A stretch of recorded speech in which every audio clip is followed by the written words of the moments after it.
Na manhã de 11 de setembro de 2025, o Sr. Smir acordou com uma audiência de sentença marcada para mais tarde naquela manhã. Ele estava enfrentando uma recomendação de 365 dias de prisão por uma infração de menor gravidade que ocorreu anos antes. Ele já havia perdido o emprego que mantinha há quase 2 décadas. Também havia perdido a moradia familiar que vinha junto com esse trabalho. A depressão e a ansiedade dele pioraram. De acordo com as informações sobre o impacto na vítima contidas no PSI, ele havia parado de tomar a medicação prescrita cerca de 5 dias antes deste incidente. Nenhuma dessas circunstâncias justifica as ações dele, mas elas ajudam a explicar como um indivíduo com praticamente nenhum histórico de violência grave chegou a esse ponto inimaginável. Devido aos problemas de saúde mental do Sr. Smir, encaminhei-o para a avaliação de responsabilidade criminal no Centro Forense de Michigan.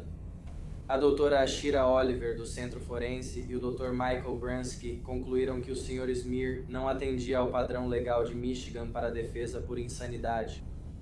Porém, o padrão legal para insanidade é muito restrito.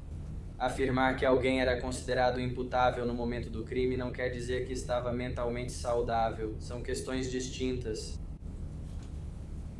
De fato, o registro demonstra que o Sr. Smir tinha um diagnóstico antigo de depressão e ansiedade, necessitando de medicação.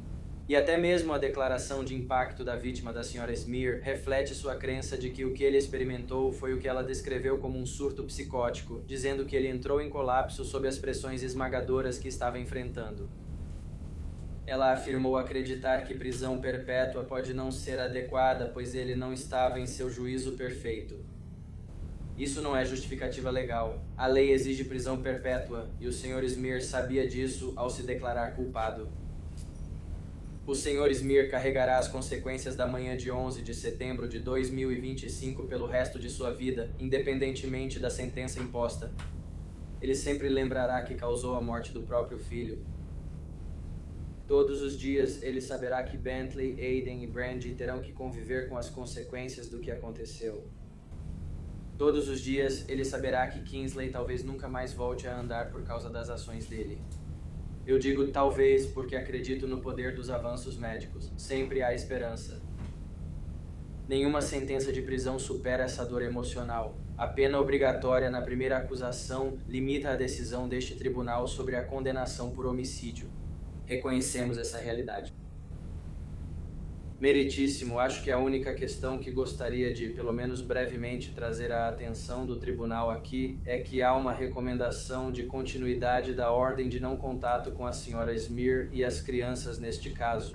Pelo que entendi e foi trazido à minha atenção tanto pela Sra. Smir quanto pelo promotor, acredito que as vítimas podem abordar isso mais tarde na audiência de sentença.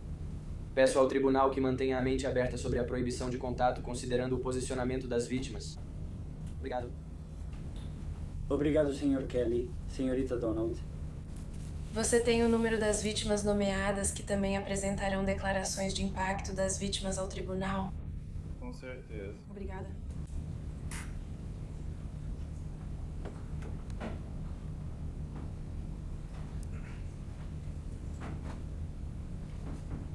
Meritíssima, aproximam-se agora do púlpito Aiden Smir e a vítima menor B.S. Bethany Smir. Sei que os nomes já foram registrados, então vamos seguir sem avisar a testemunha. Quem vai ser o primeiro? Eu. Juiz? Diga seu nome, por favor. Aiden Smir. Pode prosseguir. Honestamente, eu realmente não sabia como começar isso, mas eu só queria começar dizendo que meu irmão, que foi morto, era uma das pessoas mais incríveis do mundo. E a vida dele foi tirada. Então, assim, de repente, ele simplesmente acordava dia sim, dia não, se arrumava para a escola, assistia ao TikTok dele, fazia o que quisesse. Ele estava no sofá com a mochila nas costas, esperando que ele o levasse para a escola.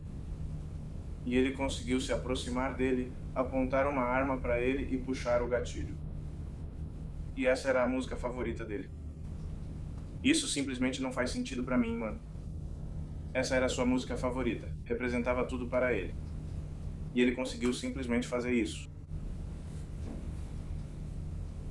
E então ele conseguiu ir para o outro cômodo e fazer isso com a segunda favorita dele, sua única filha. Assim, simplesmente. Assim, simplesmente ele conseguiu fazer isso. Eu não entendo, tipo, isso nunca vai fazer sentido pra mim. E então ele conseguiu fazer isso de novo com o meu outro irmão. Felizmente, ele conseguiu correr e pedir ajuda. Os policiais só chegaram rápido graças ao meu irmão. E eu estou tão feliz por ainda poder ter 2 dos meus irmãos. Eu quase perdi 3 irmãos naquele dia. Perdi uma família inteira naquele dia, mas ainda posso conversar com 2 irmãos e isso me deixa feliz. E eu, pessoalmente... Tipo, você merece prisão perpétua e mais uma. Eu queria que você pudesse viver 2 vidas hoje à noite. Tipo, você não merece. Isso é tipo... Eu nunca vou entender. Pode me explicar 1 milhão de vezes, nunca vou entender.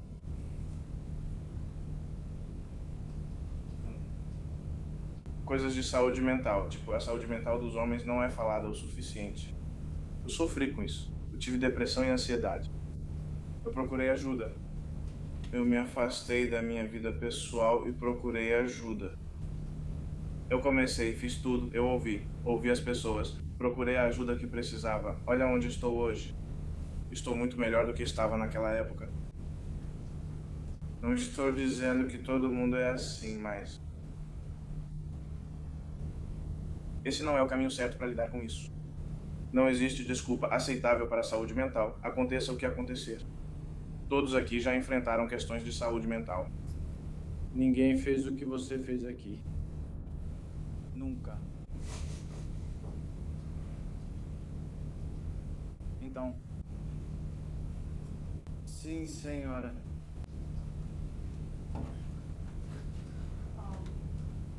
Diga seu nome, por favor. Bethany Smear. Naquela manhã, meu irmão foi morto. A primeira coisa que ele disse para mim, basicamente, foi: eu não sabia. Eu não sabia como soava atirar no meu rosto. Você só quer que tudo venha até você.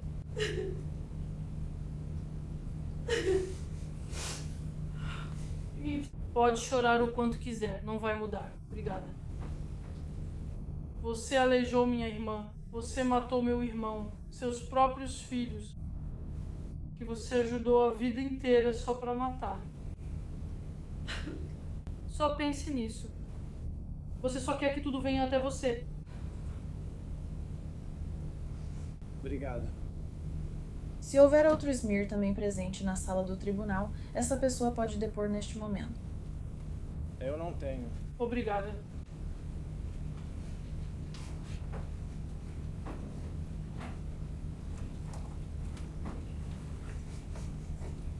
Meu nome é Kiko Smear.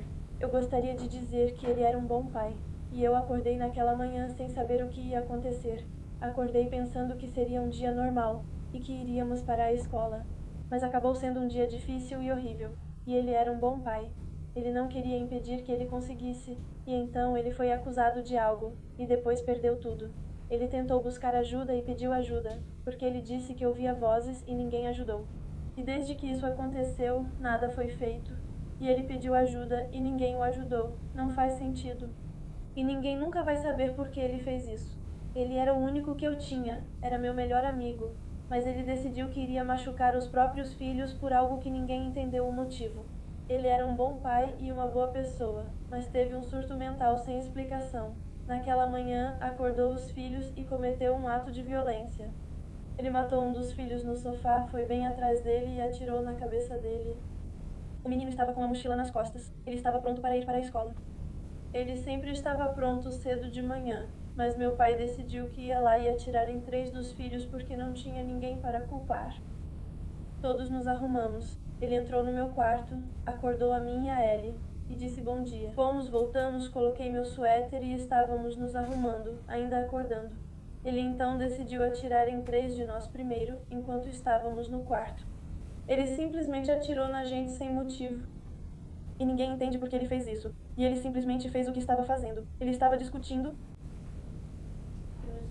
O garoto discutia na escola, segurando a mochila, quando foi baleado. Eu e Ellie nem estávamos prontas, ainda nos arrumávamos e também fomos baleadas. É tudo o que tenho a dizer. Obrigada.